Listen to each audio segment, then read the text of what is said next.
오늘 말씀 우리가 보시면 알겠지만 일단 하나만 생각하시면 좋을 것 같습니다. 하나님이 보시기에 좋지 아니하다라고 했을 땐 하나님께서 그것이 그냥 막 썩 마음에 안 들어 이런 개념은 아니에요.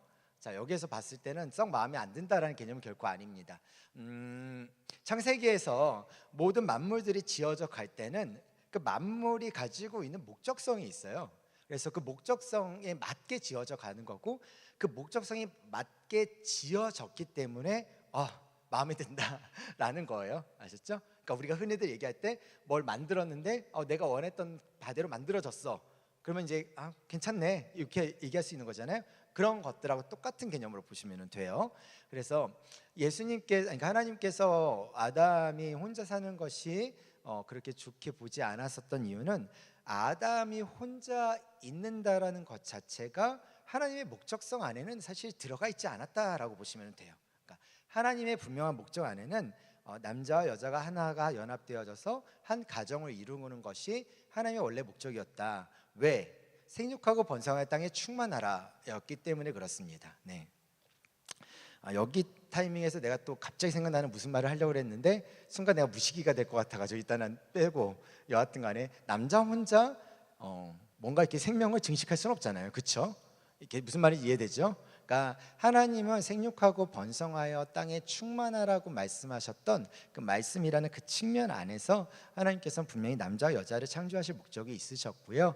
그렇기 때문에 여전히 아담 혼자 있었던 상태에 대해서 성경은 명확하게 하나님께서 좋게 보지 않으셨다라고 표현하는 방식이에요. 아셨죠? 그렇기 때문에 혹시나 나중에 이제 또 얘기하겠지만 독신의 어떤 은사가 있게 되어지거나 여러 상황 안에 그렇게 혼자 있는다고 해서 죄스러운 거 아니다, 죄 짓는 거 아니다 라는 거는 꼭 기억하셨으면 좋겠고, 막 그거를 이제 죄인이야 죄악이야 막 이렇게 얘기하면 안 돼요. 그런 부분이 아니니까 원래 하나님께서 어떻게 목적을 또 이루어 가시고 사람을 어떻게 다루어 가실지는 아무도 몰라요. 모르는 부분이니까 그것을 잘 생각하시고 가셨으면 좋겠고, 일단 오늘은 지난 시간에 이어서 오늘은 좀 간단하게 봐야 될 두 가지 큰 카테고리가 있어요. 무엇이냐면 교제라는 게 무엇인지를 얘기를 했고, 그리고 이성교제가 가지고 있는 여러 단계들을 지난 시간에 이야기를 했다면, 오늘은 그 교제를 해야 될 주체죠. 나라는 존재가 어떠한 존재이어야 하는지에 대한 생각을 좀 명확하게 가지고 있으셔야 될 것 같아요. 그리고 또 하나는 오늘 같이 나눌 거는 이제 불신자와의 교제를 성경은 어떻게 보고 있느냐라는 이야기입니다. 물론 제가 지난주부터 계속 말씀을 드리지만 고리타분한 이야기입니다. 저는 고리타분하다고 생각하지만 어쩔 수가 없습니다. 왜냐하면 성경에서 말하는 내용을 가지고 그냥 정리해서 말씀을 드리는 거고, 우리가 성경을 가지고 성경에 나오는 말씀대로 내가 순종하며 살아가겠다고 하면 지키면 되는 거고, 난 그게 너무 싫어 그냥 내 마음대로 살 거야 라고 하면 그렇게 사셔도 상관없습니다. 돌아오는 그 결과들은 본인들이 감수하는 것이 제가 감수하는 건 아니니까. 네, 그렇기 때문에 저는 여러분들의 선택을 존중합니다. 그러나 바라기는 하나님이 보시기에 다 좋았으면 좋겠습니다. 자, 제 마음의 목적이 뭔지 아시겠죠? 그렇다고 목사님이 알아서 하라고 그랬다가 알아서 한다고 하시면 안 되고요. 자, 여하튼 간에 오늘은 이제 자아에 대한 좀 이야기를 간단하게 좀 정리했으면 좋겠어요. 자, 건전한 자아상의 우선적 확립. 누군가를 만난다라는 것은요, 내가 건강하지 않으면 누군가를 만나는 것은 뭐라고 표현해야 될까요?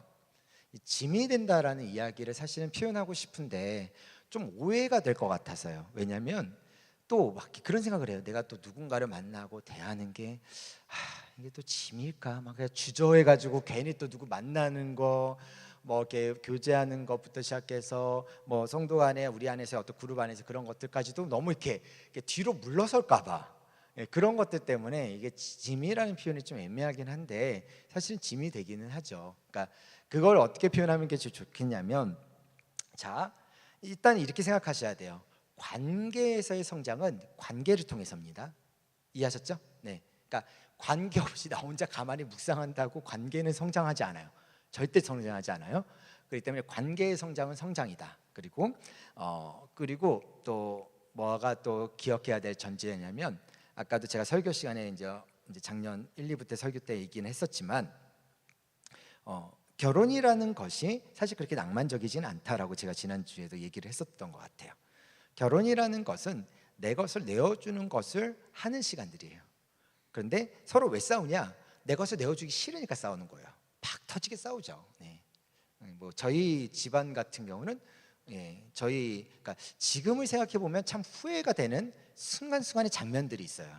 제 개인적인 어떤 장면들, 아직까지도 머릿속에서 떠오르는 저희 아내와의 어떤 장면들 이렇게 떠올랐던, 그걸 옆에서 보고 있었던 희찬이 뭐 이런 이렇게 보면서 지금이었으면은 내가 그렇게 행동하지 않았을 텐데라는 생각에 가끔 후회가 되는 부분들도 분명히 있어요. 그러니까 그런 것들처럼 여하튼간에 그러니까 자기 자신에 대한 이해 그리고 다른 사람에 대한 이해, 이제 그것은 우리가 너무 중요한 부분이에요. 근데 그거를 너무가 우리가 뭐 MBTI나 뭐 기질이나 그런 걸 너무 규정하지는 마세요. 규정하지는 마시고, 그렇기 때문에 나와 너는 전혀 안 맞는 놈이야. 나는 뭐 너고 나는 이거고 너는 저거니까 뭐 절대 우리는 맞지 않아. 이게 아니라 서로 내가 자주 쓰는 말인데 아다리가 맞으면 돼요. 그래서 이게 톱니바퀴처럼 이렇게 딱 이렇게 맞으면 돼요. 그래서 이게 잘 맞으면 그게 귀한 공동체 형태인데, 그래서 제일 좋은 건 뭔지 아세요?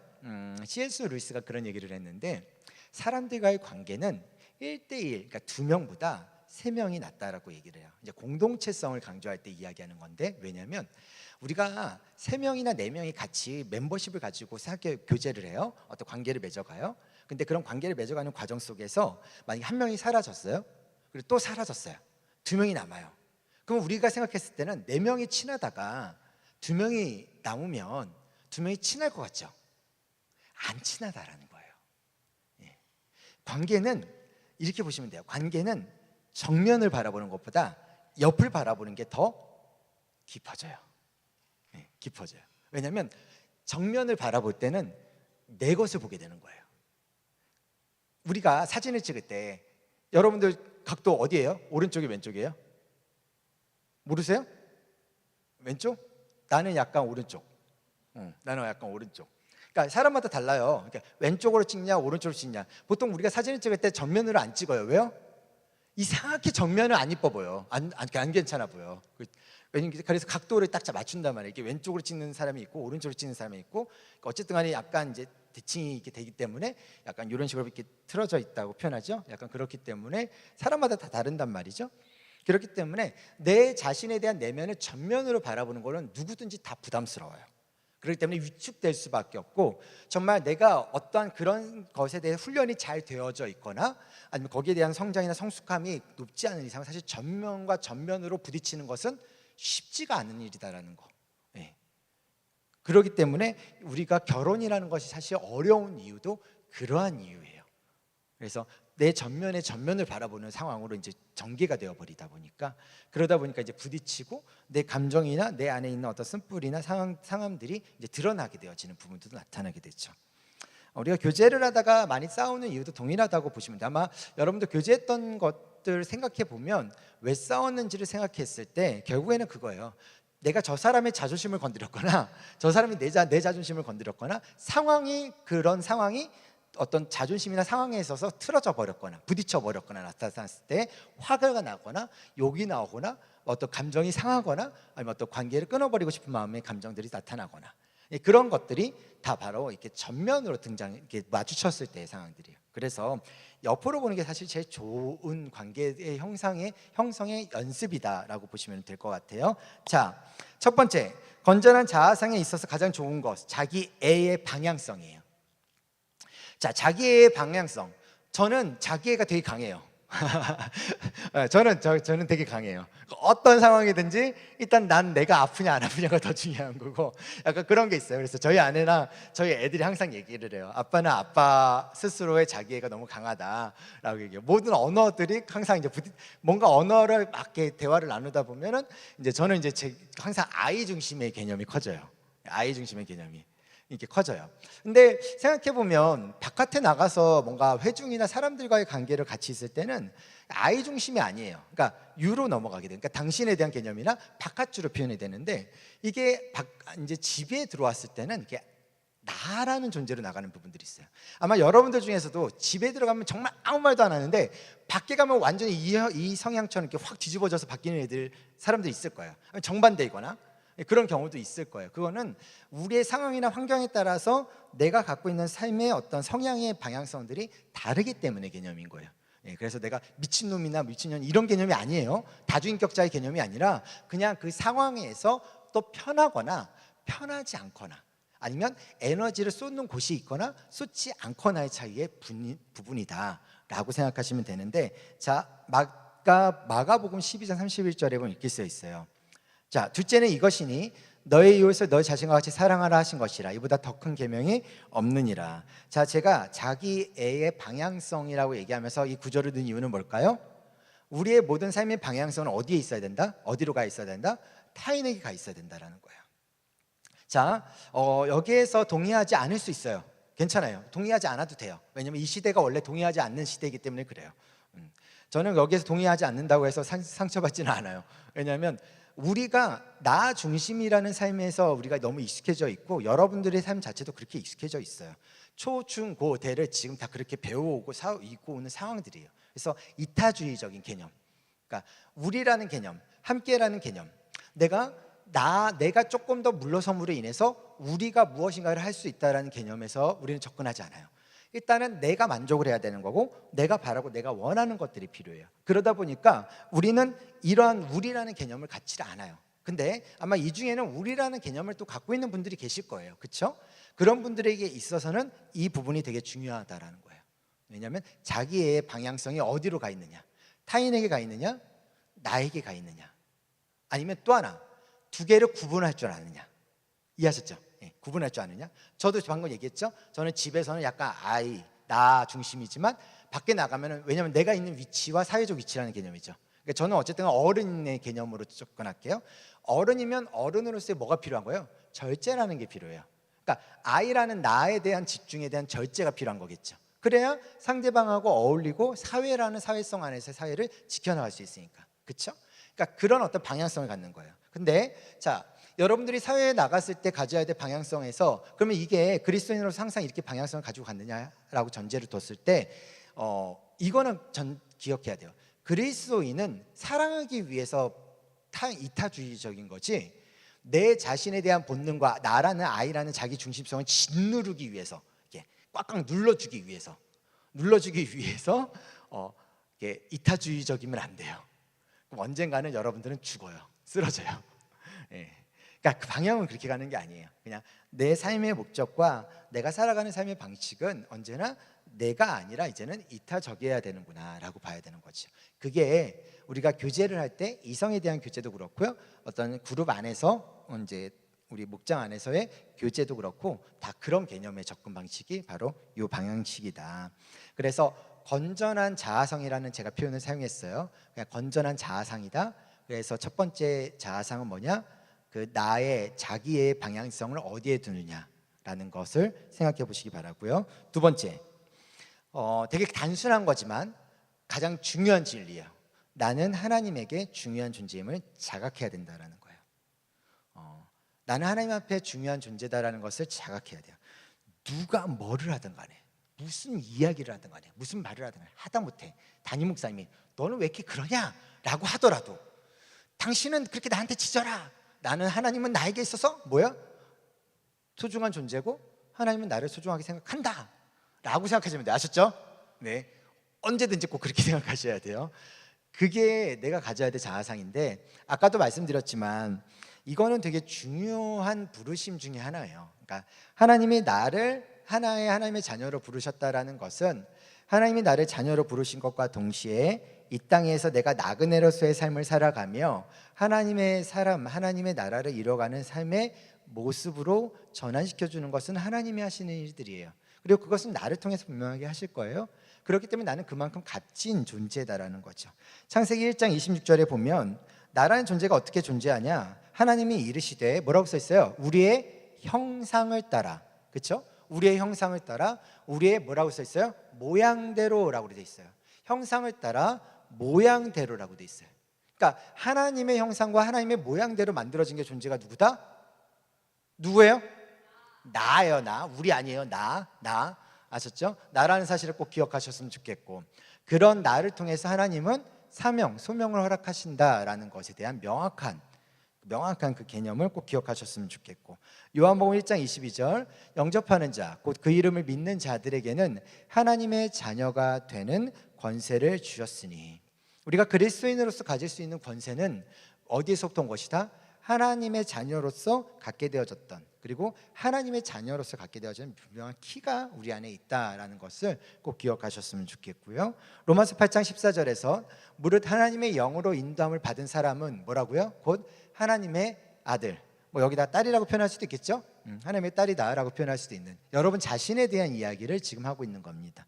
또 베드로전서 1장 18절에 19절, 너희가 알거니와 너희 조상이 물려준 헛된 행실에서 대속함을 받은 것은 은이나 금같이 없어질 것으로 된 것이 아니요, 뭐라고요? 오직 흠없고 점없는 어린 양 같은 그리스도의 보배로운 피로 된 것이니라. 네. 제가 아마 베드로전서 얘기하면서 옛날에 막 요새 은값하고 금값 막 한창 얘기하면서, 그럼에도 불구하고 너희들이 그 이상의 것에 소중함을 가지고 있다라는 얘기를 아마 했었을 거예요. 그것이 내가 내 자신을 가질 수 있는 소중함에 대한 존재예요. 근데 이 소중함은 그럼 처음부터 이걸 내가 장착할 수 있느냐, 내 개념, 이 마인드를 장착할 수 있느냐라고 했을 때 그렇게 장착하시는 분들도 있어요. 장착된, 그러니까 그냥 일상의 그냥 삶 속에서, 네, 그런 분들도 있고, 또 아니면 이제 관계 지향적인 사람들 같은 경우는 이제 관계라는 것들을 통해서 여러 가지 굴곡, 인생의 어떤 상처도 있고, 뭐 또 기쁨도 있고, 감사함도 있고, 보람도 있고 하는 모든 관계들을 통해서 그렇게 내 자신에 대한 자아상을 만들어가고 갖춰가는 사람이 있어요. 아니면 목표 지향적인 사람 같은 경우는 관계 지향적이보다, 그러면 이제 뭐 어떤 내가 무엇인가를 성취하고 어떤 것을 이루어가는 과정 속에서 실패하고 하는 과정들 속에 나 스스로에 대한 존재성에 대한 고민들을 하고 신경을 쓰게 돼요. 그러면서 그럼 내가 이런 모습이구나라는 것들에 대한 생각을 하게 되어져요. 자, 요는 뭐냐면 자기에 대해서 스스로 생각하셔야 된다라는 거예요. 예. 그리고 그거는 내가 생각해야 돼. 만약에 제가 담임 목사님 내가 여러분한테 너는 이렇고 너는 저렇고 너는 저렇고, 그러니까 이걸로 여러분들이 거기에서 의지하기 시작하면 안 돼요. 그러니까 누군가에 의해서의 규정이 아니라 나라는 존재에 대한 규정이 필요해요. 그래서 보통 제가 흔히들 얘기하는데 제가 겪고 그리고 제가 알고 있는 경험적 진리는, 대학교를 올라가면, 우리 한국 사회 같은 경우에 있어서는 대학교를 올라갔을 때 한 이제 올라간 이후에 뭐 1학년에서 한 4학년 요 사이, 군대 갔다 오면 한 5, 6년 차겠죠. 그 사이 우리는 자아에 대한 사춘기를 다시 한번 이렇게 지나갈 수밖에 없어요. 그러니까 여러분들 중에서 아마 경험하시는 분도 있고 아직 경험하신 분 못 아시는 분들도 있을 텐데, 그냥 기본적인 어떤 감정의 기복이나 호르몬 작용에서의 사춘기가 아니라 자아에 대한, 그래서 내 모습과 내 정체성이 어떠한지에 대해서 여러분들이 실제로 독립적인 상황이 되어진 약간 이 청년의 시기에, 그러니까 대학교를 이제 고등학교를 졸업하고 조금 부모님으로부터 멀어져 있는 요 시기, 그래서 요 시기 안에 스스로 무엇인가를 결정하고 고민하고 생각해야 되는 요 시기, 아마 요 시기 안에서 여러분들 마음 가운데 무너지는 시간들도 있고요. 그리고 여러분들 마음 가운데 마음이 이렇게 정말 하여튼 뭐 이게 말로 표현할 수 없는 답답함이 생기는 경우도 많고요. 하여튼 별별 것들이 다 생겨요. 그러면서 뭔가 도피하고 싶어서 맨날 쇼핑만 하고 있는 것도 있고, 뭐 도피하고 싶어서 막 사람 누구 만나야 될 것 같고 막 밤새도록 너 뭐 하냐, 밤 12시에 막 이렇게 카톡 보내고 막 이런 식의 행동들도 하는 이유도 사실은 그 시기에 대한 부분이에요. 근데 이제 제가 말씀드리고 싶은 건, 그러한 시기에 그 어떤 사람 의존성에 의해서 형성되어지는 거라면 반드시 그게 빠져가는 시간이 있어요. 그럼 그 시간은 어때요? 그게 빠져가게 되면 공허함이 또 남겠죠. 테트리스를 다 해놨는데, 퍼즐을 다 맞춰놨는데 퍼즐 한 10개짜리가 쑥 빠져나갔어. 그럼 어떻게 해? 비었잖아. 나중에 또 채워야 돼. 또 채워야 되는 거예요. 그러니까 그 연습이 아마 여러분들 안에서 계속 이어져 갈 거예요. 그렇게. 그래서 이게 부모님과 형제 자매에 대한 개념보다는 사람의 채워져가는 과정들이 필요한 부분이 있어요. 근데 그 의존성이 강하면 강할수록 결국에는 또다시 그거를 재반복하게 되어진다는 거죠. 그래서 가장 좋은 거는 그런 의존성에서 빠져나가지 않는 존재. 뭐겠어요? 여기는 교회니까 누구겠어요? 우리 예수님, 우리 하나님, 우리 하나님으로 채워가는 방식이 사실은 제일 좋아요. 근데 그것도 이제 반복하는 과정들이 필요해요. 네, 필요하다는 것을 저는 말씀드리고 싶고, 한 번에 되는 사람 없다는 것도 말씀드리고 싶어요. 자, 그리고 세 번째, 하나님은 외적 용모보다 내적 인격에 관심이 많다는 것은 꼭 기억하셨으면 좋겠어요. 그러면 외적 용모는 필요 없느냐? 전혀 그렇지 않아요. 네, 자신을 가꾸는 것은 어떤 생각과 정신으로 가꾸느냐에 따라서 그 모습에서 표현되어지는, 또 그 삶에서 자기 자신을 아끼고 자기 자아의 정체성을 확립한 상황에서는 또 다른 모습으로 나타나요. 네. 그냥 나를 그냥 죽이듯 살리듯 그냥 내 인생 그냥 내가 알아서 조질 거야, 막 이런 식으로 살아가게 되면 아마 스스로에게 있어서는 아무 도움이 안 돼요. 그럼 하나님이 그것도 그 마음 자세 보시는 게 좋아 보일까요? 그렇지 않아요. 마음이 바르면 겉도 바르다는 표현 많이 사용하죠. 우리 어른들이 항상 얘기하는 것 중에 하나인데 비슷해요. 사람은 어떤 옷을 입고 있느냐에 따라서 그 사람의 행동이나 행실이 달라지는 거죠. 그렇죠? 예, 흔히들 여기에서 나타나는 예 중은 하나는 그거예요. 남자들끼리 할 수 있는 얘기 중에 하나는 예비군복을 입으면 사람이 달라져요. 비슷해지고 뭐 그런 거랑 똑같아요. 뭐 다 그런 개념인 것처럼 어쨌든 간에 내적 인격에 대한 부분인데, 사무엘상 16절 17절 여호와께서 사무엘에게 이르시되 그의 용모와 키를 보지 말라. 내가 이미 그를 버렸노라. 내가 보는 것은 사람과 같지 아니하니 사람은 외모를 보거니와 나 여호와는 뭐라고요? 중심을 보느니라 하시더라라고 돼 있어요. 자, 이것 때문에 그래 뭐 사람들은 외모를 보더라도 하나님은 중심을 보시니 주여 나에게 은혜를 주옵소서. 딱 요 문장으로만 이렇게 살면 안 돼요. 안 돼요. 그렇게 살면 안 되고, 하나님이 내 안에 중심을 보신다라는 것은 내 안에 갖고 있는 자아, 그 자아가 하나님 중심으로 바뀌어진 상태의 단단함을 이야기해요. 그렇기 때문에 그 단단함은 사람을 의식하지 않게 된다는 거죠. 그렇기 때문에 우리가 지난번 이제 이야기했었던 베드로전서에 나오는 개념들처럼 그 베드로전서 3장 3절에 5절 말씀 있을 거예요. 옷에서 띄워주실래요? 이거 제가 예전에 설교할 때 얘기했던 건데, 너희 단장은 머리를 꾸미고 금을 차고 아름다운 옷을 입을 외모로 하지 말고 오직 마음에 숨은 사람을 온유하고 진정한 안정한 신령에 썩지 아니할 것을 알아. 이는 하나님 앞에 값진 것이니라. 전에 하나님께 소망을 두었던 거룩한 부녀도 이와 같이 자기 남편이 순종함으로 자기를 단정하였나니. 자, 기억나세요 혹시? 그 당시에는 어쨌든 간에 여자의 합의적인 지위와 상황 때문에 자기의 아이가 태어나는 것에 무기가 됐었고, 또 특별히 아들이 태어나면 상속자가 되기 때문에 이 여자 입장에서는 어땠어요? 어떻게든지 남편을 유혹하는 거죠. 근데 자기 혼자만 있는 게 아니에요. 경쟁자가 있어요. 어떻게 돼요? 그러면은 어쨌든 간에 더 섹시해야 될 것 같고, 더 성적인 매력을 표현해야 될 것 같고, 어쨌든 간에 그렇게 살아야 되는 거예요. 왜냐하면 목적이 삶을 살아내야 되기 때문에, 내 안위의 어떤 모습들을 내 앞으로 내 자녀의 모습이나 자녀를 통해서 얻을 수 있는 이득과 이익을 내가 살아내야 되니까, 엄마로서.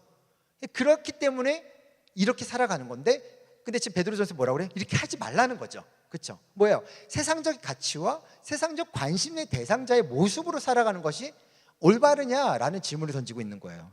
오히려 올바른 것은 뭐라고 표현하고 있어요? 온유하고 안정한 심령에 썩지 아니할 것으로 얘기를 하고 있어요. 그리고 오히려 그것을 더 보여주라고 얘기를 해요. 그것이 다름에 가지고 있는 무기라는 거예요. 자, 하나님께서 외모를 보시지 않는다라는 거, 사람의 외모를 보지 않고 사람의 중심, 하나님께서 그 중심을 보신다라는 것은 뭐냐면 다름의 개념이에요. 우리가 흔히들 생각하는 외형의 개념이 아니라 하나님은 다름의 개념이에요. 자, 그러면 이렇게 물어볼게요. 여러분들은 세상의 사람들이나 하나님이 보시기에 다른 옆에 있는 사람들과 그냥 비교한다고 해서 비교의식 말고요, 비교했을 때 다름이라는 게 있어요. 여러분의 마음에, 아니면 여러분의 신앙이나 여러분의 삶의 가치나 삶의 방식 안에 다름이라는 게 있냐라는 거예요. 그러니까 그 다름이 결국에는 하나님이 보시는 중심이다라는 개념이에요. 이해하셨죠? 무슨 말인지? 예. 그러니까 외모를 꾸미지 말라는 이야기 아니에요. 그러면 다 쌍꺼풀하면 다 죄악이에요? 성형수술하면 죄악이, 그런 개념을 얘기하고 싶은 얘기가 아니라는 거예요. 여기서 얘기하는 그 얘기가 아니에요. 그러니까 우리가 단순하게 그냥 어떠한 삶에 있어서 세상 사람들의 가치관처럼 미나 아니면 어떠한 개념들, 외형으로 보여지는 어떠한 상황들을 계속 그냥 드러내기 위한 방식으로 계속 따라가는 방식이라면 결국에는 우리는 세상과는 다를 바가 없는 거죠. 근데 세상과 다른 방향 안에서의 내 안에서의 내면, 이제 그것은 이제 성경은 계속해서 내면의 아름다움이라는 표현을 사용하는데, 내면의 아름다움에 대한 부분들. 여러분, 제 얼굴이 칙칙하죠? 예. 칙칙하지 않아요? 예. 왜 칙칙하지 않아? 칙칙해 지금. 지금 피곤해.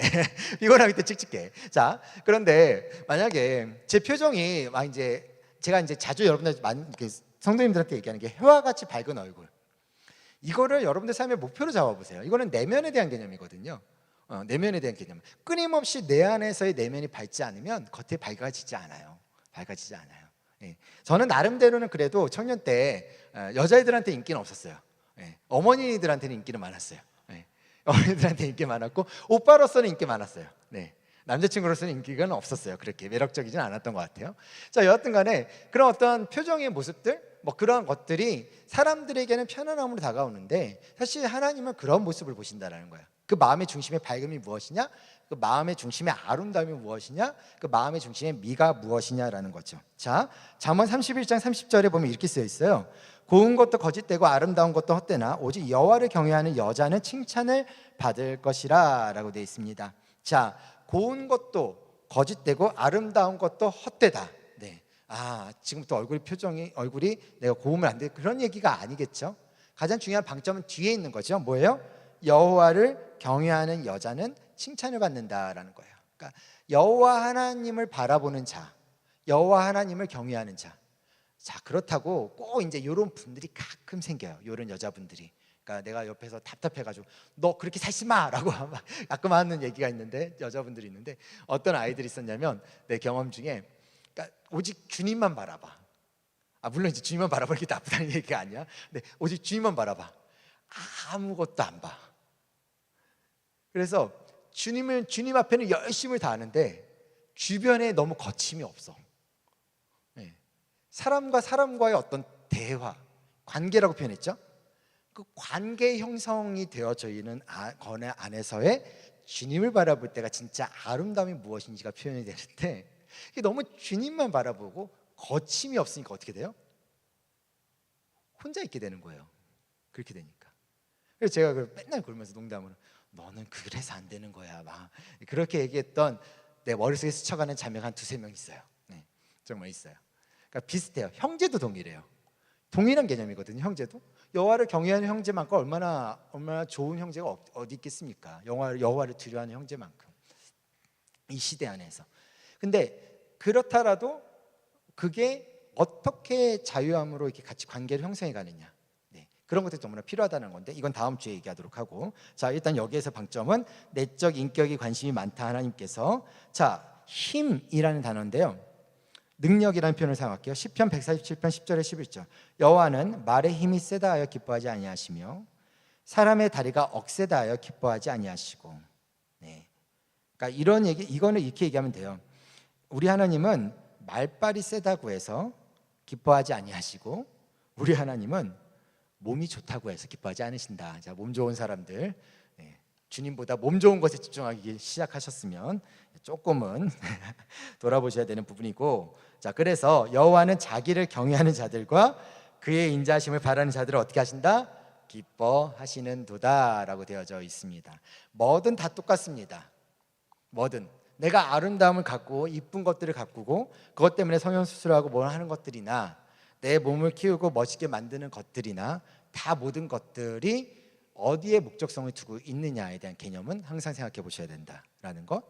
근데 더 중요한 거는 그게 나쁘다라는 것은 아니에요. 그런데 그것 위해서 내 내면에 대한 부분을 어떻게 다루어 가는 것들은 되게 중요해요. 근데 사실은 그것도 필요해요.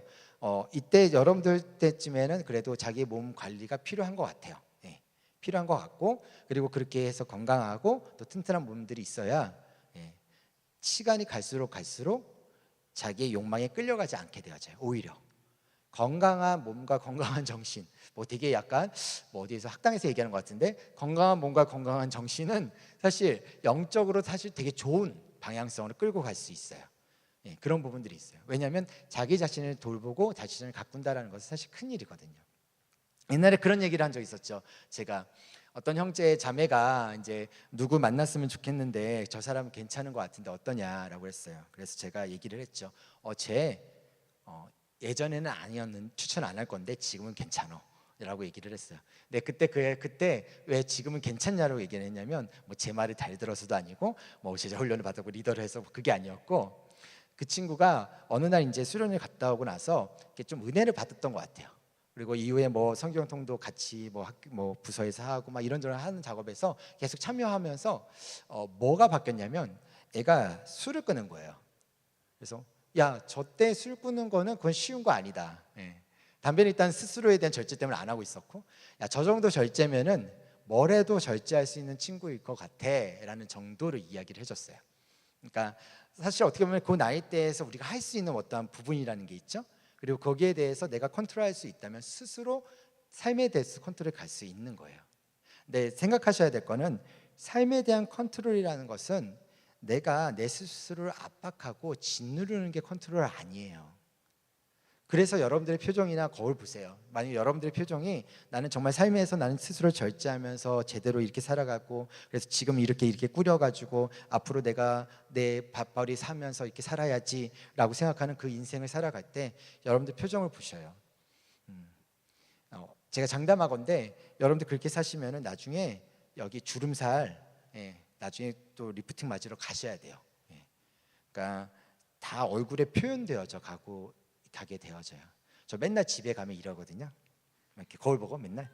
왜냐하면 이게 저도 이제 담임 목회를 막 하고 뭐 하다 보니까 가끔 마음에 안 들 때가 뭐가 있잖아요. 교육자님도 그럴 때도 있고 성도님들 어떤 모습이나 그런 것들 마음에 안 들 때도 있고. 그러면 자꾸 이제 사람이라는 게 찡그리게 된다고. 그 찡그리게 되면 자꾸 이제 내 얼굴에 표현이 되는 거지. 그러니까 그게 결국에는 내 모습 안에서 고정되어져 버리는 거예요. 그렇게 됐을 때 어떻게 돼요? 그럼 내 마음 중심은 어떻다라는 거야? 계속 거기에 신경 쓰고 있다라는 거야. 그러니까 내 마음의 중심도 거기에 신경 쓰니까 마음이 어떻게 돼요? 바뀌어 버리기 시작하겠죠. 변해져 가겠죠. 그러니까 그러한 모습들이 여러분들한테서도 분명히 나타날 수 있다는 것을 생각하시면 좋아요. 자아에 대한 지금 얘기를 하고 있어요. 자, 그리고 옷에 대한 이야기는 아까 베드로전서 3장 3절에서 5절에 얘기했고, 자, 그다음에 공부에 대한 이야기를 잠깐 할게요.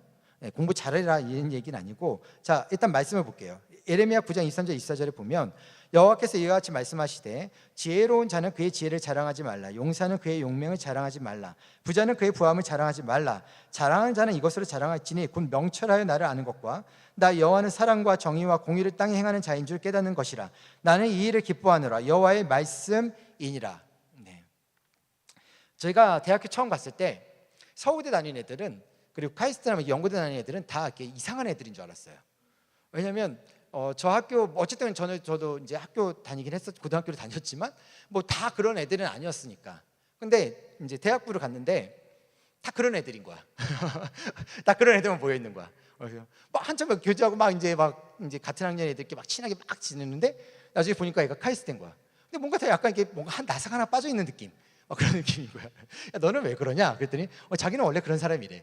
그러면서 자기 정체성이 되게 강한 그런 아이들이 있었어요.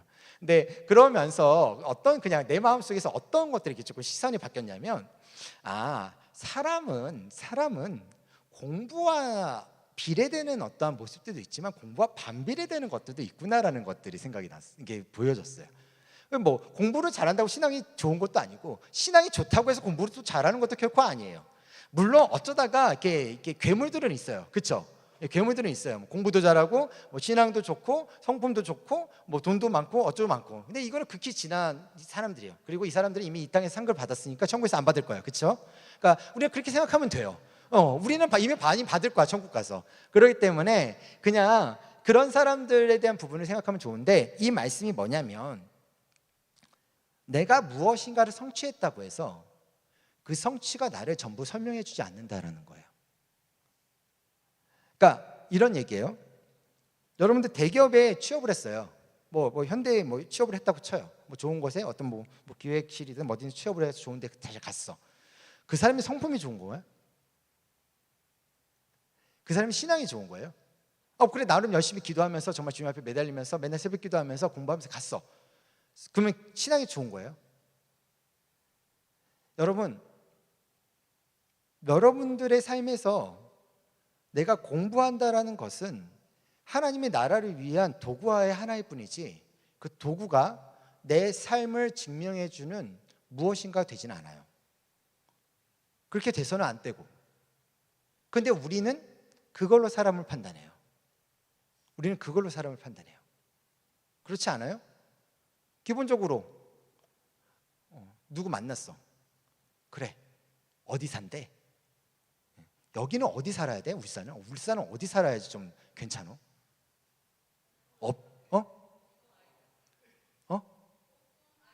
옥동 아이파크. 거기 좀 살면 괜찮은 거야? 네. 아담 프라임빌은 안 되나? 그래 나름 아담인데 그래도. 자, 저 서울에 있을 때는 이제 기본적으로 이제 대치동이냐, 집이 삼성동이냐, 그걸 달랐어요. 저는 나름 삼성동에 살았어요. 개포동에도 살았는데 삼성동에 그 연립주택의 지하에 잠깐 산 적이 있었어요. 우리 집이 이제 뭐 그렇게 돈이 있었던 상황은 아니었고 이제 학교를 또 다녀야 됐고 여러 가지 때문에 지하에 이렇게 살았던 적이 있었어요. 근데 뭐 그거랑 상관없어요. 저는 여전히 돈이 이만큼 많은 것처럼 보이는 사람이었던 거예요. 제가 개포 역삼동에 살았다. 개포동 바로 옆에 있었던 역삼동. 그것도 레미안이라는 곳에 살았는데 그것도 어떻게 살았냐면 마침 희성이가 태어난 바람에 갑자기 희성이가 태어나는데 공고가 뜬 거야. 우리가 흔히들 얘기하는 LH 그 공고, 거기는 이제 SH라고 하는데 서울이라 공고가 뜬 거야. 그래서 아싸 들어갔지. 대출 받아서 들어갔어요. 옆에서 막 몇 억씩 띄울 때 우리는 2년에 100만 원을 올렸나? 200만 원 올렸나? 그랬었던 것 같아요. 그때 뭐 감사했어요. 근데 그때 맨날 희성이 데려다 주면서 아침에 이렇게 데려다 주면서 제가 아침에 데려다 줬거든요. 저는 이제 야행성 사역이라 보통 아침에 이제 집에 있어요. 아침에 집에 있다가 이제 가는데 그럼 희성이 쫄쫄쫄 데려다 줘. 그러면 다 여자들인데 엄마들인데 나 혼자 남자인 거야. 다들 이제 나를 이렇게 쳐다봐. 저 남자는 도대체 뭘까? 저 남자는 도대체 왜 저거 아파트에서 나오는데 왜 이 두 아이들을 기쳐 보내고 또 쫄래쫄래서 슬리퍼 신고 쭉쭉쭉 걸어가고 있을까? 저 남자는 얼마나 약간 그런 느낌에 대한 의쓱함 그런 것들이 그런 동네 안에서 겪게 되어지는 시선이에요. 근데 사람이 갖고 있는 삶에서는 사실 그런 시선들이 많아져요. 그렇죠? 근데 그게 기준이 되진 않아요. 그게 신앙의 기준도 되지 않고요. 일단 하나님이 보시기에도 그건 기준이 되지 않아요. 그렇기 때문에 여러분들 안에서 하나만 기억해 주세요. 공부하지 말라는 거 아니에요. 자기의 삶에서 최선을 다하는 건 중요한 거고 그건 그거고 일단은 이성교제 안에서의 또 누군가를 만나는 관계 안에서의 내 자아에 대한 부분에 있어서 그런 괴물들은 되지는 마세요. 설령 나는 아니고 내 뭐 주위의 형이나 누나일 수도 있고 부모님일 수도 있고 누구일 수도 있어요. 근데 그거는 그분들의 인생이었고 그분들의 삶의 방식이었기 때문에 우리가 뭐라고 할 수 없어요. 가서 또 그러지 마. 담임 목사님이 그러지 않았다고 그랬단 말이야. 부모님 그게 믿음이야. 뭐 이런 식으로 얘기하면 안 돼. 알겠지? 가서 그런 거 아니야. 중요한 거는 당신의 자아야. 너희들의 자아가 어떠냐가 중요한 거야. 지금 나는 그 얘기를 하고 싶은 거야. 너희들의 가정 교육을 어떻게 받았냐를 지금 평가하자라는 얘기가 아니라 그 자아가 어떠냐는 것을 얘기하는 거야. 그거를 기억하라는 거예요. 성경이 무엇을 우리에게 가르쳐주고 있는지 아셨죠? 자, 그리고 마지막에 이제 재물이라는 단어인데 마태복음 6장 19절에 보면 너희를 위하여 보물을 쌓아 두지 말라. 거기는 좀과 동록이 해하며 도둑이 구멍을 뚫고 도둑질하느니라. 오직 너희를 위하여 보물에 하늘에 쌓아두라. 거기에는 좀이나 동록이 해하지 못하며 도둑이 구멍을 뚫지도 못하고 도둑질도 못하느니라. 내 보물이 있는 곳에 내 마음도 있느니라. 자, 그렇기 때문에 여러분들이 가지고 있는 모든 돈은 안전한 교회에 헌금하시면 됩니다. 아셨죠? 네. 자, 이렇게 생각하시면 안 되고요. 재물도 아까 제가 얘기했었던 공부라는 이 개념하고 비슷한 거예요. 이해하셨죠? 그러니까 재물이 그 사람을 설명할 수는 없어요. 그러니까 이 땅에서 재물이 뭐 많으면 사실 좋죠. 처음부터 무엇인가를 달리지 않아도 되는 것 같고 또 처음부터 뭔가 편안하게 그래도 좀 어떤 결혼이라는 것도 정상적으로 같이 또 생활할 수 있는 상황도 있었으면 좋겠고 사실 그런 것들이 우리가 가지고 있는 마음들이에요. 그러다 보니까 점점 결혼을 미루게 되어지는 경우도 나타나고 내 상황이나 환경이나 가정의 상황들이 좀 잘 되어져 있었으면 좋겠다라는 생각을 사실 할 때가 참 많지요. 근데 하나만 기억해줘요. 일단 부모님은 여러분들 결혼시키려고 존재하는 존재 아니에요. 네. 부모님한테 손 벌릴 생각으로 계속 버티고 있는 거라면 그건 일단 일찌감치 빼시고, 물론 부모님이 그렇게 안 하시겠지만 숟가락 젓가락 놓고 사시려는 뭐 80년대 이야기를 하는 것 같긴 한데 요새 이제 그거 아세요?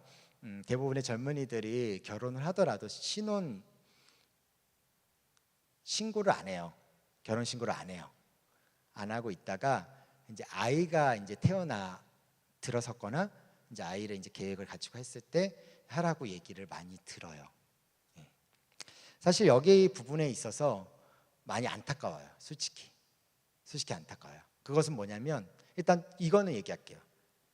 저는 그게 잘못됐다고 생각은 해요. 그건 아니라고는 생각을 해요. 근데 현실이 그걸 아니라고 말하기가 너무 안타까울 때는 또 많아요. 솔직히 아닌 건 아닌데 현실은 사실 또 아니에요.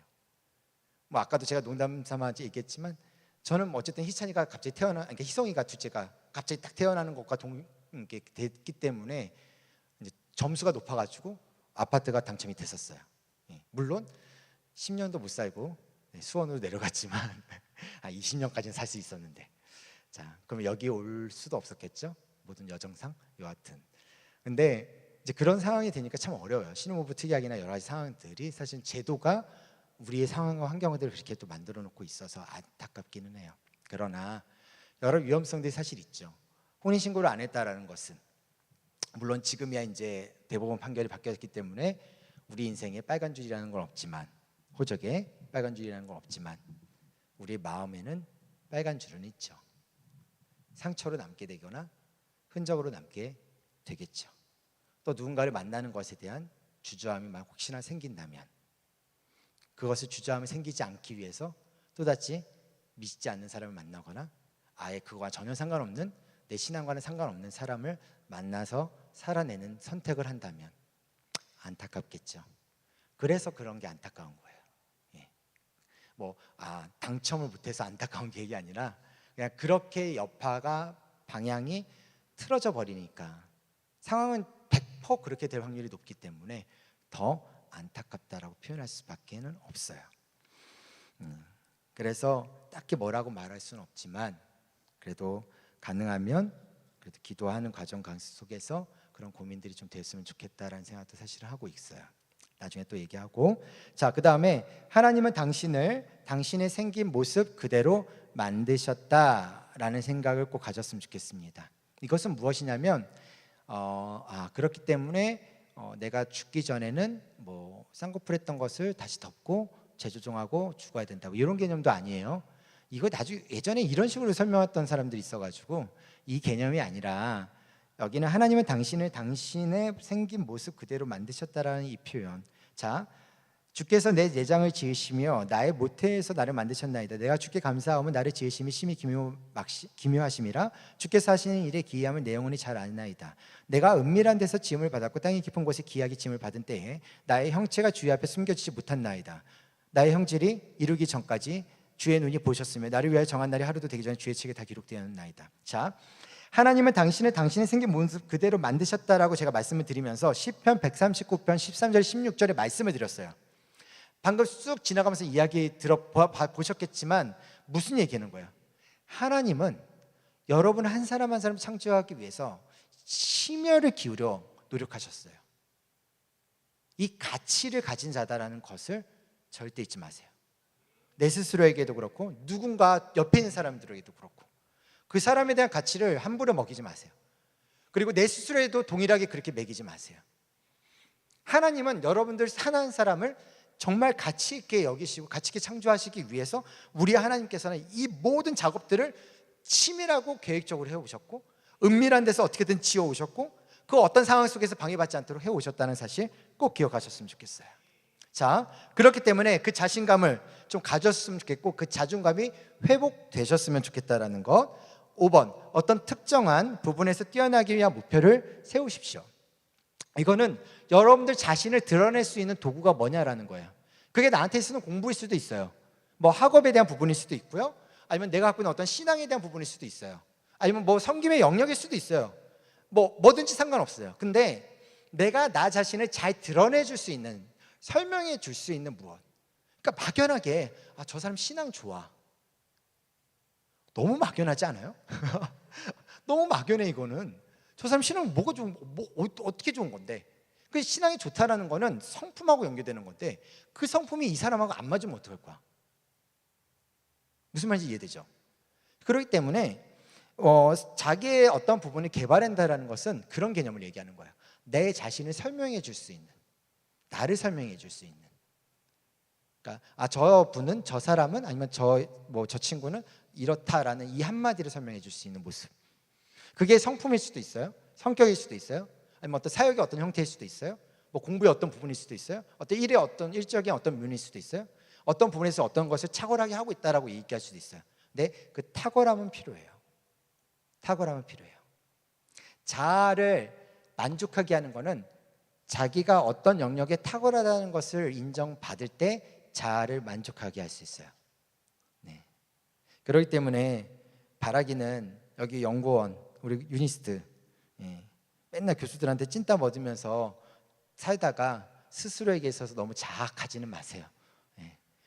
그분의 눈에는 찐따겠지만 하나님이 보시기에는 또 다른 영역의 창조성이 분명히 있다는 것, 또 지혜와 지식과 명철이 또 다시 있다는 가능성을 스스로에게 꼭 두시고, 또 다른 교수를 만나시든지, 차라리 그래 교수를 내가 가르치겠어 막 그렇게 생각하시든지, 막 그렇게 주님 앞에 간구하시면 혹시나 들어주시지 않을까 라는 생각도 해봅니다. 자, 제가 말씀드린 게 무슨 말하는지 알겠죠? 그래서 그 부분을 생각하셨으면 좋겠고, 그런 과정 속에서 스스로 개선할 수 있는 것은 개선하는 것이 내 자아의 형태를 바꿔가는 과정이에요. 제가 지난 금요일날 제 얘기 잠깐 한 적이 있었어요. 설교 때 한 적이 있었는데 아마 제가 전에도 그런 얘기를 했었던 것 같아요. 제가 이제 처음 영적 침체를 겪으면서 이제 자살이나 이제 그런 것들을 이제 고민하고 했었던 시기가 있었던 과정 안에서 이제 거절감에 대한 개념, 여자친구랑 헤어지고 거절감에 대한 그런 개념이 나한테 되게 컸었어요. 되게 컸었어요. 엄청 컸었던 것 중에 하나였어요. 그러면서 이제 왜 하나님은 이런 이제 개념들을 접근했었는데, 근데 지금 생각해 보면 그건 반드시 이루어졌어야 될 일이에요. 이루어졌어야 될 일이에요. 왜냐?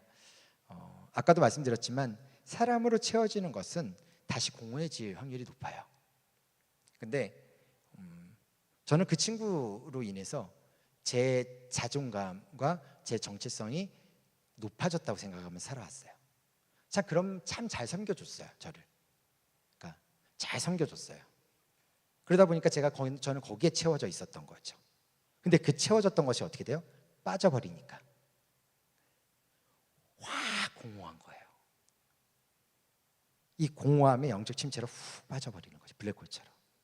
그런 상황이 돼버리는 거예요.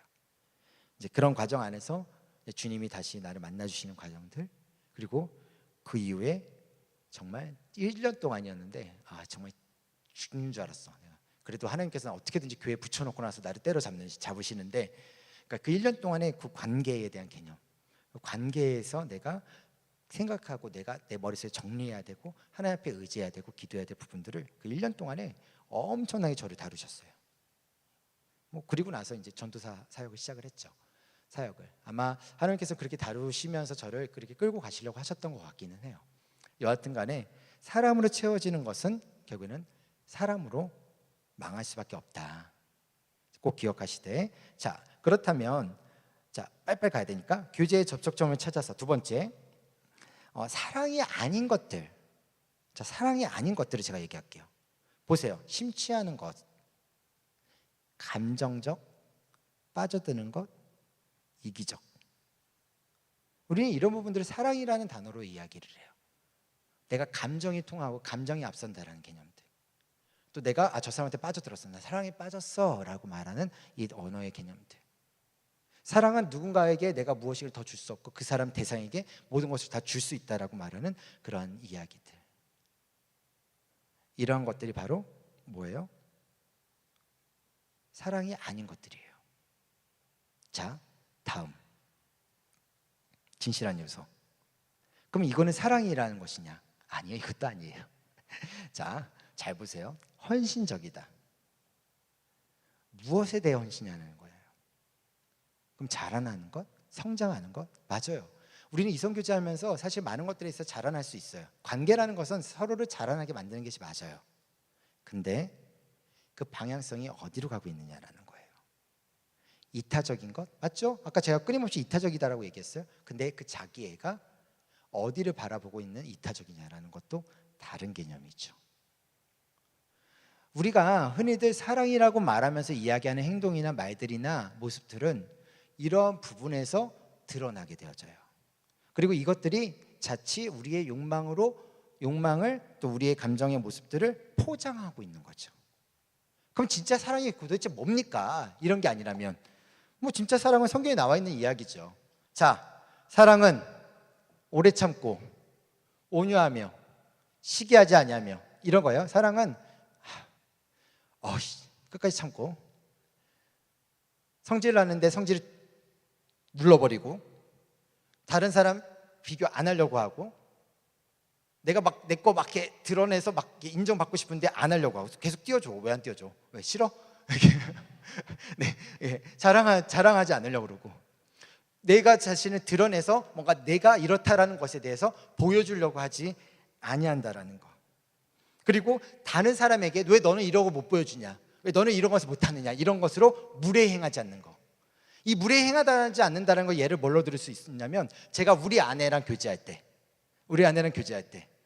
진짜 징하게 연락 안 해요. 제가 한 달에 한 번, 뭐 두 번 연락하나? 두 번 연락해도 막 좀 한 10분 여행. 우리 아내한테 너무 고맙죠.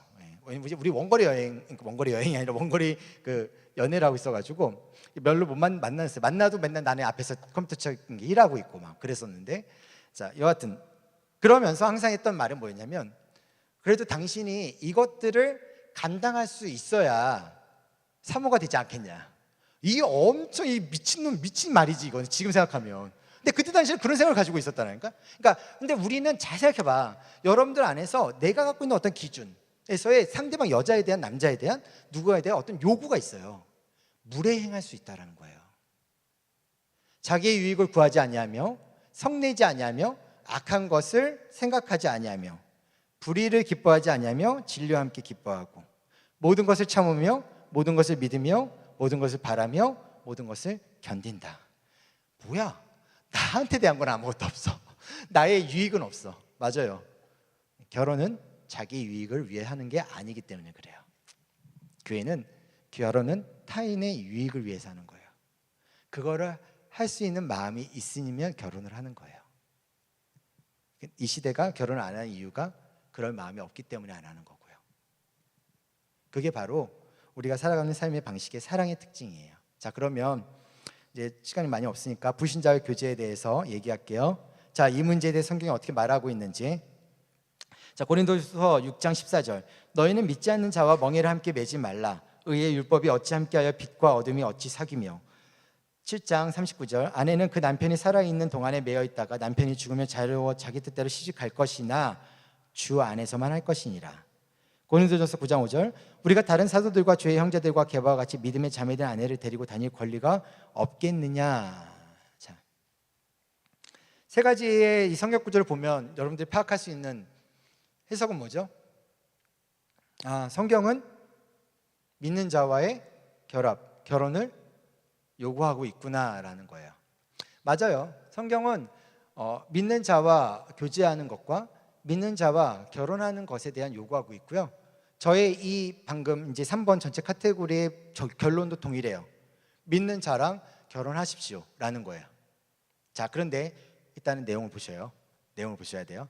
자, 일단 두 번째. 그러면 불신자와 데이트가 왜 가져다 주는 것들이 도대체 뭐가 있길래? 자, 제가 말하는 것에 있어서는 케이스 바이 케이스가 있을 수 있어요. 이게 전부가 다 몰아칠 수도 있지만 아닐 수도 있고 하나만 있을 수도 있고 이거 외에 하나는 맞는데 나머지는 다 더 좋은 것일 수도 있어요. 그건 뭐 여러분들의 자유의 선택이니까. 자, 근데 일단 보세요. 첫 번째, 사탄의 유혹에 빠지기 쉽다. 불신자랑 교제하는 거를 이 사탄아 제가 이게 얘기하는 개념이 아니고 그냥 성경에서 이런 개념에 있어서는 사탄이라는 단어를 사용하니까 내가 쓴 거야. 그러니까 너무 나한테 너무 저 목사님은 정말 꽉 막혔구나 그렇게 생각하지만 나 살짝은 열려 있어. 그렇다고 불신자를 허용하지는 않아. 허용하지는 않지만 열려는 있다는 거. 자, 사탄의 유혹에 빠지기 쉬워요. 맞아요. 그러니까 유혹에 빠지기 쉽다라는 거예요. 그 유혹의 주체자는 어쨌든 사탄이니까 사탄의 유혹이라는 단어를 사용하는 거고 유혹에 빠지기 쉽다. 왜냐하면 유혹이라는 기준을 가지고 있는 건 나만이 그런 거야. 이제 교제의 대상이 불신자거나 결혼의 대상일 수 있는 불신자는 그 유혹의 기준이 없지. 왜냐하면 나한테 있어서 그게 유혹인 거지 저 사람한테는 유혹이 아닌 거잖아. 그렇죠? 또 알아요? 또 그런 거 아세요? 왜 나한테 유혹이 있는 내 기준을 왜 저 사람한테 강요해? 강요할 수는 없어. 그럼 내가 막아야 돼. 강요하는 게 아니라 막아야 돼. 막아야 되는데 막을 수 있어? 그러면 조금 더 가셔. 막을 수 있으면. 없으면은 애초에 포기하시든지 둘 중에 하나로 여러분들이 주님을 떠나든지 아니면 주님 앞에 돌아오든지. 사실은 결국은 그거예요. 자, 두 번째, 유혹의 대항보다 합리화하려고 하는 경우들이 많아진다라는 거예요. 아까도 말씀드렸잖아요. 강요할 수가 없어져요. 왜냐하면 기준이 그 사람 건 아니니까. 그러다 보니 어떻게 되냐면 내가 그것을 대항해야 되는데 대항할 수가 없어요. 그리고 스스로를 합리화하게 되어져요. 합리화하게 되어져요. 그리고 그 다음의 단계는 굴복해서 더 진도가 나가게 되어져요. 어떤 것이든 간에 뭐 내가 영적으로든 뭐 육체적이라든 어떤 것이든 간에 그 죄라는 유혹 안에서 더 멀어질 수밖에 없게 된다는 거예요. 그리고 다음 육적 사랑에 빠져가기가 쉽다라는 거죠. 여러분들은 다 젊어요. 우리는 다 젊은 사람들이고 열정과 정열이 있고 성적인 호기심과 성적 충동은 충분한 모든 걸 다 갖고 있는 것들이에요. 그리고 성이라는 것은 기본적으로 그 충동이 없으면 그게 이상한 거예요. 이해하셨죠? 이성에 대한 성적인 호기심과 성적인 어떠한 환상과 성적인 생각을 가지고 있는 것은 그거는 지극히 자연스러운 거예요. 지극히 자연스럽고 지극히 좋은 거예요. 근데 그 방향성을 어떻게 설정하느냐에 따라서 달라지게 된다라는 것이죠.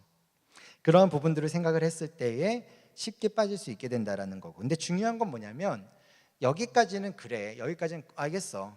근데 더 중요한 거는 제가 어떤 이성 교제나 그런 교육들을 하거나 어떤 상담을 하거나 할 때 교제를 하고 있는 친구들이 저한테 와서 이제 이야기를 하고 자 본인들 교제한다 얘기를 하면 제가 이제 교제를 하는 과정 속에서 이제 항상 얘기하는 것 중에 하나가 마지막에 하는 얘기는 뭐냐면 내가 너희들 그러지 않았으면 좋겠지만 혹시나 성적으로 육체적인 관계에 넘어가 선을 넘게 되어졌을 땐 반드시 나한테 꼭 와라. 반드시 와라 라는 말을 꼭 해요. 반드시 와라. 반드시 와서 나랑 같이 풀어내야 된다 라는 얘기를 해요. 그게 선이 넘어갔다고 해서 넘어간 것을 그냥 여기서 그 스스로 자아가 그 안에서 정리가 될 수 있을까요? 절대 정리되지 않아요. 자아의 정리는 혼자 하는 게 아니라 같이 하는 거예요. 그래서 부부가 있는 거고 그래서 형제 자매들이 있는 거고 그래서 공동체라는 게 있는 거예요. 그래서 그러한 선을 넘어갔을 때는 스스로가 그것에 대해서 인식을 하고 그것이 잘못됐다고 생각하고 죄책감이 들고 수치심이 들기 시작하면 오셔야 돼. 반드시 와야 돼. 와서 같이 나누고 목적은 딱 하나예요. 내가 해줄 수 있는 만 딱 하나야. 뭐 너의 죄를 사해 놓으라. 내가 하나님이야? 아니야. 나는 그렇게 할 수 없어. 그러나 딱 하나 할 수 있어. 주님 앞에 회개해야 된다라는 것을 얘기해 주는 것과 동시에 그럼에도 불구하고 너는 여전히 하나님이 사랑하시는 자녀다라는 것에 대한 이야기는 나는 계속 해줄 수 있어. 그리고 가장 중요한 건 거기에 있는 거야. 아까도 제가 얘기했죠. 왜 불신자에 대한 이 얘기를 하기 전에 제가 자아라는 이 얘기를 왜 했겠어요? 자아의 정체성은 명확해야 돼요. 하나님의 자녀로서 내가 정체성을 명확해야 돼요. 그것은 나를 지키는 요인이기도 하지만 설령 내가 그 죄의 선을 넘었다 할지라도 유혹에 넘어떨어질지라도 악에 빠지지 않도록, 그래서 악에 머물러 있지 않도록 주님께서 나를 건져내셔야지. 그게 필요한 거야. 그리고 그런 자격은 나한테 있어. 상실되지 않아. 그 자격은 나한테 있어. 그렇기 때문에 다음이 중요해서 그런 거야. 오빠, 급속한 영적 침체를 초래한다라는 거죠. 그러니까 앞에 사탄의 유혹에 빠지기 쉽고 유혹에 대항하는 것보다 합리화하게 되고 굴복하면 전전시키고 육적 사랑에 빠지기 쉽다라는 이 모든 것들은 영적 침체를 초래하기 때문에 그래요. 결국에는 뭘로 나타나요? 하나님과 멀어진다라는 거예요. 가장 중요한 그 핵심이 사라져 버리면 끝이야. 그럼 그때부터 여러분들의 삶은 너무 힘들어져. 어려워지고. 그러니까 그 부분을 꼭 기억하셨으면 좋겠고요. 결국에는 우리는 그 상황이 까지 되어버리면 어떻게 되냐면 마지막 하나님이냐 그 사람이냐 이 두 개의 화두로 올라가. 이 두 개의 화두로 올라가. 그러면 여러분들 누구 선택할 것 같아요? 하나님 선택할 것 같아요? 그 사람 선택할 것 같아요? 에이, 뭐 하나님 선택해요. 그 사람 선택해요. 그 사람 선택하죠? 아니면 그 사람 선택하는 과정에서 막 지지지 끌다가 결국에 하나님 선택하죠. 예. 그 지지지 끈 그 온몸의 상처는 누가 메꿔줄까요? 여러분들 감사하셔야 돼요. 저는 제 경험상 네. 하나님을 선택하고 하나님 앞에 먼저 가는 게 사실 제일 좋은데 일단은 모르겠어요. 저 같은 성향은 된통 맞아봐야지 아는 성향이라 저 같은 경우도 된통 맞아본 상태에서는 이게 아니다라는 것은 알아요. 근데 사람마다 다 달라서 겁이 많아서 맞는 게 싫어가지고 하나님 앞에 먼저 돌아오는 분들이 있고 아니야 일단 나랑 한번 되돌아 보지 괜찮을 것 같은데 해봤다가 나중에 처참하게 돌아오는 경우도 있고 근데 중요한 건 뭐냐면 그렇게 했다고 해서 하나님이 보시기에 다 뭐 잘못돼 보지 않아요. 하나님 그냥 그런 과정을 통해서 너한테 적합하고 우리한테 적합하기 때문에 그 과정들을 진행해 가고 계시는 거예요. 허용하시는 거예요. 네. 너 한번 된통 당해봐. 너는 헌금 안 내서 그래. 너는 주기 계속 빠진가 또 그런 식인 거야. 너 한번 된통 이런 개념이 절대 아니다. 하나님은 나한테 맞는 적합한 방식으로 가요. 그래서 모든 이성교제는 케이스 바이 케이스예요. 다 달라요. 그러나 중심에 하나는 있어요. 이성교제에는 그리스도인의 이성교제에는 하나님과 깊은 사귐을 나는 하고 있느냐에 대한 개념은 꼭 기억하셔야 돼요. 그래서 결론은 뭐냐? 우리는 불신자를 그리스도에게 인도해야 하는 사명은 있어요. 그러나 우리가 친밀한 우정을 나누고 교제해야 될 대상은 누구다? 그리스도인이 되어야 된다. 여기다가 하나만 더 추가할게요. 오늘 1, 2부 설교 준비를 하면서 요 기도 제목으로 수정해야 되겠다 싶은 생각이 있었던 제목인데 믿는 사람을 만나게 해달라고 하지 마세요. 하나님만으로도 만족해야 할 수 있는 하나님만으로도 스스로의 자아와 스스로의 삶을 하나님 안에서 만족해야 할 수 있는 그게 가진 게 없더라 할지라도 생각 없는 삶 말고 아셨죠? 가진 게 없다 할지라도 그것으로도 주신 것에 만족하며 삶을 최선을 다해가는 사람을 만나기를 기도하세요. 그러면 최소한 믿는 사람은 만날 거예요. 이것 때문에 얘기한 거예요. 아까 제가 너무 2부 때 막 그 얘기를 해가지고 막 우리 부모님들이 그러면 이제 좀 수준을 높여야 되나 눈높이를 막 그랬는데 눈높이만 높이면 뭐예요? 사람은 못 만나는데 그렇죠? 그렇게 하지 마시고 일단 그렇게 기도하시다 보면 아마 하나님께서 거기에 맞는 적합한 사람을 만나게 하실 거예요. 그리고 함께 같이 그것을 만들어 갈 수 있게 될 거예요. 그러니까 그 방향성으로 보시는 거예요. 아셨죠? 그러면 눈에 보였을 때는 내 눈에 보였을 때는 아닌 것 같아, 맞는 것 같아. 근데 사람들의 눈에 보였을 때는 아닐 수도 있어. 근데 내 눈에 보였을 때는 맞는 것 같은데 근데 실제로 그게 또 맞았어.